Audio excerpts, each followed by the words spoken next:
đây đi đây làm à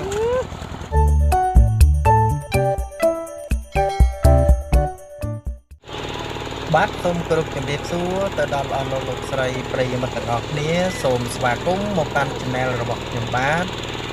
ថ្ងៃនេះដែរខ្ញុំបាទបានចូលរួមទៅបូមស្រះជាមួយបងប្អូនអ្នកភូមិដែលនៅជិតផ្ទះខ្ញុំបាទគាត់បានទៅបូមស្រះនៅឯក្នុងព្រៃបាទហើយចំពោះស្រះនេះដែរគឺមិនឆ្ងាយពីភូមិរបស់គាត់រស់នៅប្រហែលទេគឺដីប្រហែលជា3គីឡូជាងឥឡូវនេះយើងធ្វើដំណើរតាមផ្លូវខ្សាច់បាទផ្លូវដីខ្សាច់ឥឡូវនេះគឺថាខុងជាប់ដីខ្សាច់អូមិនចង់រួចទេដោយសារមានកំពង់បូមទឹកផងមានមនុស្សទីនៅលើនឹងផងណាដល់ពេលអញ្ចឹងទៅក៏ជាប់ផងខ្ញុំក៏ស្រែកថាបងងើបចុះជួយរុញបងប្អូនឃើញទេនេះគោយន្តអត់ចង់ទៅមុខទេនេះដោយសារដីខ្សាច់ទៅក៏ខៃវិលតកង់អញ្ចឹងណាបាទឥឡូវនេះយើងបានមកដល់ស្រះដែលយើងត្រូវបូមហើយពួកគាត់បានបាកំប្លោកពីក្នុងស្រះចេញដើម្បីឲ្យស្រឡះងាយស្រួលបូមទឹកចេញហើយក៏ងាយស្រួលគាត់ចាប់ត្រីដែរហើយម៉ាស៊ីនក៏ចាប់ផ្ដើមដំណើរការបូមទឹកចេញពីក្នុងស្រះហ្នឹងដើម្បីឲ្យរីងហើយយើងចាប់ត្រី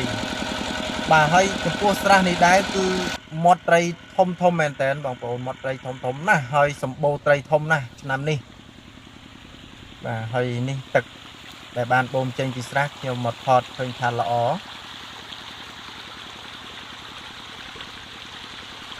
បាទឥឡូវនេះគឺយើងបានបូមខាស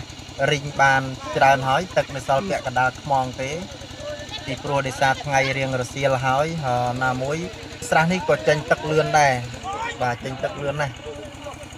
ហើយណាមួយភពក៏ជ្រៅដែរត្រឹមក្បាលជង្គង់នេះបងប្អូនឃើញគាត់មានដុំឆក់តិចទៅដើម្បីងាយស្រួលគាត់ចាប់បាទសិតតែត្រីរ៉ោះបងប្អូនជើញទស្សនាចោះបាទសិតតែត្រីរ៉ោះធំមែនតែននេះគាត់បង្ហាញខ្ញុំដើម្បីថតហើយគាត់យកមកចាក់នៅក្នុងគោយន្តគាត់គឺគាត់បានរៀបចំទិញតង់ថ្មីមួយដើម្បីយកមកដាក់ត្រីណាកុំឲ្យវាលិចទឹកលិចអីគឺតតែប្រើតង់ថ្មីបាទហើយនេះបងត្រកគាត់ថាឈប់សិនឲ្យខ្ញុំថតសិនណាបងប្អូនបាទនេះគឺត្រីធំមិនសូវជាមានត្រីទូចទេបងប្អូនព្រោះត្រីទូចត្រីធំត្រីរ៉ោះហ្នឹងគឺវាស៊ីអស់ហើយបាទហើយនេះខ្ញុំថតកាត់ទេណាបងប្អូនបាទសំបីតែចាប់នេះក៏ខ្ញុំថតកាត់ដែរបងប្អូនបាទនេះសិតតែត្រីរ៉ោះនេះគាត់បោះឡើងមួយសិតតែជាង1គីឡូបាទហើយសូមបញ្ជាក់ផងដែរបងប្អូនទាំងអស់គ្នាថាក្នុងមួយស្រះនេះណាសាច់ត្រីបើតាមប្រសាសន៍របស់បងម្ចាស់ស្រះគាត់ថាបានជាង300គីឡូបាទបានជាង300គីឡូហើយណោះនិយាយរួមទៅគឺត្រីបាន2គោយន្តបងប្អូន2គោយន្តនេះគោយន្តទី1បាទចាំមើលតិចទៀតនៅពេលដែលយើងថតចេញពីស្រះគឺមាន2គោយន្តណាបងប្អូនសម្រាប់នេះត្រីបងប្អូនឃើញនេះត្រីធំហើយសិតតែ2ចង្អាមតឹងបាទត្រីរ៉ោះធំណាស់បាទធំខ្ញុំឡើងខ្លាចហ្មងណានិយាយទៅបបអីគឺឆ្ងាញ់មែនតើត្រីនេះបបហើយនឹងដុតនិយាយទៅបឹងកឆែតអីគឺអស់តោះឆ្នាំនេះដែរគឺទឹកជន់និយាយទៅទឹកជន់តាំងពីខែប្រាំងមកដល់ពេលអញ្ចឹងត្រីលាជមកពីណាពីណីទៅហើយក៏ចេះតែនៅទៅព្រោះស្រះគាត់រៀងជ្រៅហើយណាមួយនៅក្នុងព្រៃហ្នឹងគឺស្រះគាត់របៀបដូចនៅក្នុងបាតតាពាំងដែរបាទដល់ពេលទឹកវារីងពីស្រែអីចឹងទៅគ្រប់ត្រីទាំងអស់គឺមូលគ្នាចូលស្រះរបស់គាត់នេះបងប្អូននេះឃើញធំហ្នឹងគាត់លើកឲ្យខ្ញុំថតនេះបាទទឹកតែរ៉ោះបាទត្រីរ៉ោះបាទហើយទួអានេះយើងចាប់ដើមចាប់ចិត្តអស់ហើយបងប្អូនដោយសារយើងចាប់រៀងយូរដែរហើយម៉ាស៊ីនក៏ចេះតែបូមដើម្បីបង្ខាស់ទឹកពីព្រោះស្រះនេះចេញទឹកលឿនណាស់បាទចេញទឹកលឿនមែនតើចឹងទេក៏ម៉ាស៊ីននៅតែបន្តបូមហើយអ្នកចាប់ក៏នៅតែបន្តចាប់ប៉ុន្តែទោះជាយ៉ាងណាក៏បងម្ចាស់ស្រះគាត់ចាប់មិនឲ្យអស់ពីស្រះដែរគាត់ទុកពូជខ្លះដើម្បីទៅឆ្នាំក្រោយណាបាទគាត់យកតែត្រីណាដែលអាចយកបានទេត្រីធំអីចឹងណាត្រីតូចល្មមគាត់អត់យកទេប៉ុន្តែជើងមេដៃអីគាត់ទុកវិញ ហើយគាត់មានអាដុំគាត់នេះគឺឆក់វាបន្តិចទៅដើម្បីឲ្យត្រីហ្នឹងគាត់មកសន្លប់បន្តិចទៅបាទហើយរស់ឡើងវិញបាទបន្តិចទៀតយើងនឹងឃើញទស្សនភាពនៅពេលដែលយើងបូមរួចហើយយើងធ្វើដំណើរទៅផ្ទះវិញគឺត្រីរស់ទាំងអស់បាទឥឡូវទៅពីជាលពីកញ្ឆេទៀតហើយបាទ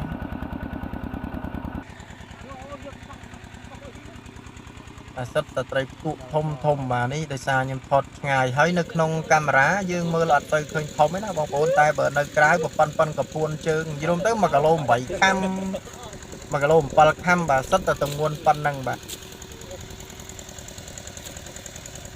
ត្រី1គីឡូច្រើនណាស់ហើយអត់មានត្រីទូចទេដោយសារត្រីធំវា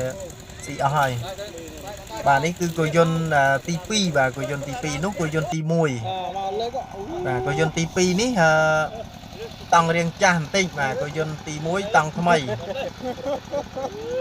នេះមុខអ្នកថតនៅមុខអ្នកលើកត្រីណា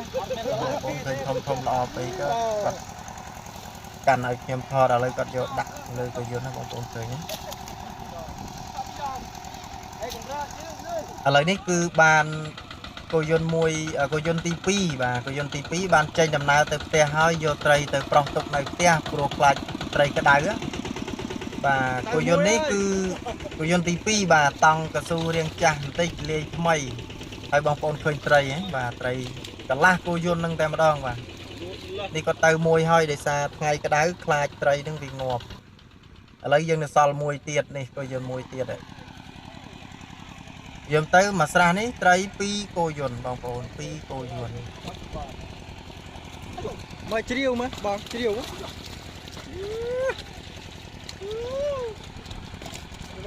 នេះបងប្អូនមើលដើមមែនតើ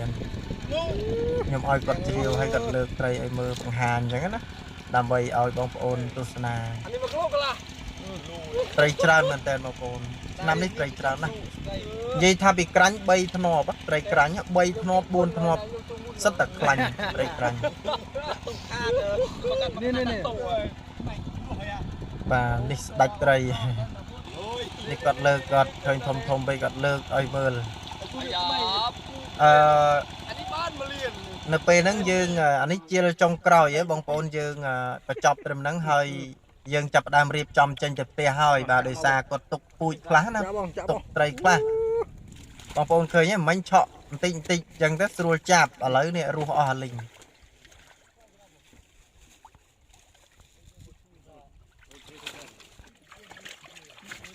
ចាក់កន្រោមនេះក៏ថាក្រាញ់នេះក៏ក្រាញ់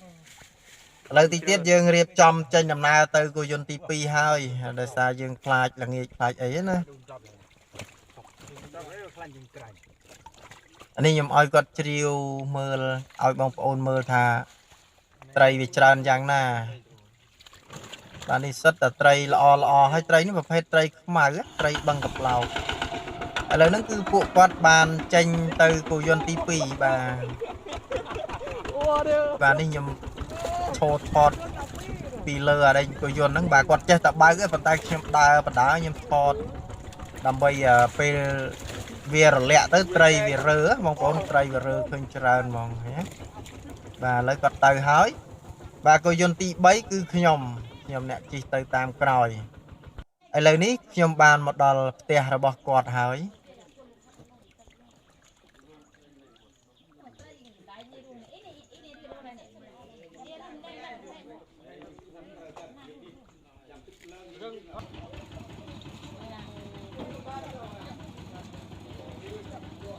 បាទនេះគឺតង់ថ្មីដែលគាត់បានយកត្រីមកគោយន្តមុនណាបាទនេះបងប្អូនមើលទស្សនាទៅបាទត្រីច្រើនមែនទែន